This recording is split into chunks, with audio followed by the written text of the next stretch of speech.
وبركاته. بسم الله الرحمن الرحيم. الفيديو بتاعنا النهارده هنعمل لكم 2 في 1. يعني ايه 2 في 1؟ يعني معلومتين على السخان كده، تمام، في فيديو واحد.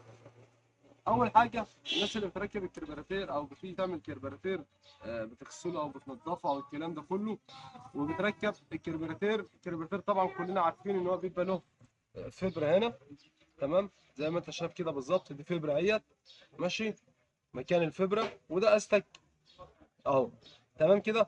فممكن انت تكون شغال انت بنفسك في بيتك او بتنظف لنفسك الكربيراتير بتاعك، وتيجي تركب الكربيراتير تلاقي الاستك ده وقع منك، بتروح مركب الفبره ومقفل الكربيراتير على طول، تمام.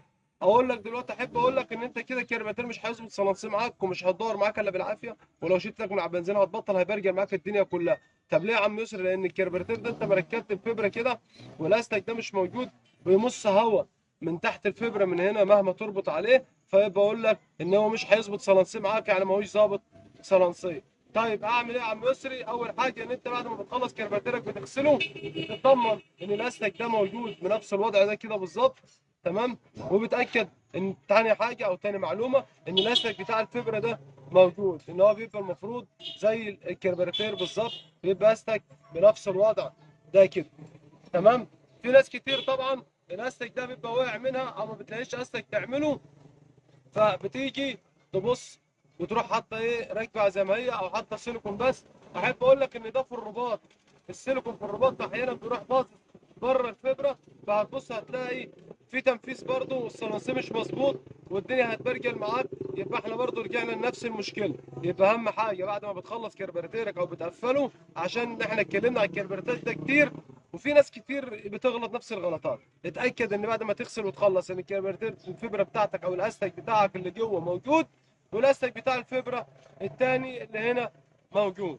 ده المعلومه الاولانيه. طيب تاني معلومه عم يسري واهم معلومه في الموضوع ايه هي؟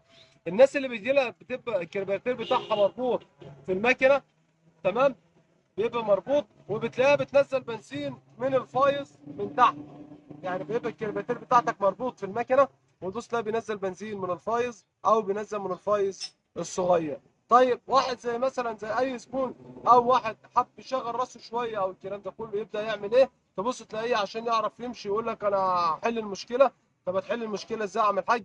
يقول لك هروح جايب مسمار زي ده، تمام، اي مسمار زي دوت، ويروح جاي على خرطوم الفايز اللي هو بينزل بنزين من الكوبايه، ويروح رابط المسمار هنا كده، عشان خاطر زي الوضع ده كده، عشان خاطر لما يسيب الخرطوم ما ينزلش بنزين تحت. احب اقول لك دلوقتي ان اللي انت عملته ده اهو اكبر غلط. ليه يا عم يسري؟ لان انت دلوقتي قفلت البنزين اللي بينزل. طب المشكله ان البنزين اللي بينزل منين؟ البنزين اللي بينزل عندك بينزل من الابره بتاعت العوامه بتاعت الكربيراتير، هي اللي معلقه فبتنزل بنزين من الفايز. انت كده ما عالجتش. لو احنا كنا اتكلمنا على الفيديو اللي قبل اللي فات او الفتره اللي فاتت، ان البنزين اللي بيجي من الكربيراتير بيوصل جوه الموتور.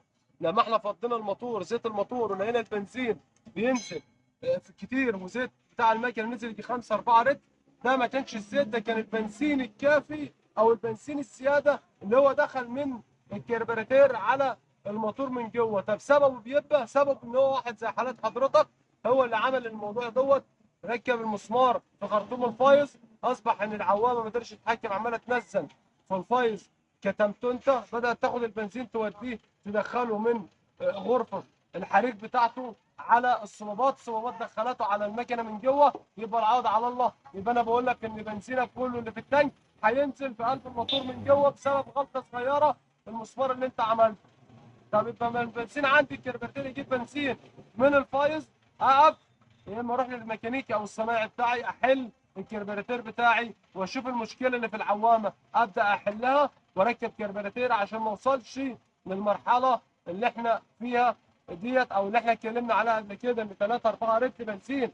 واحد يقول لك اصل بنزين المكنه حطيت، فولت المكنه بالليل الصبح ما لقيتهاش، لقيت البنزين ما فيش في المكنه. طب ما فيش في المكنه، من الطبيعي ان ما يبقاش في المكنه لان هو كله نزل في قلب الموتور من جوه.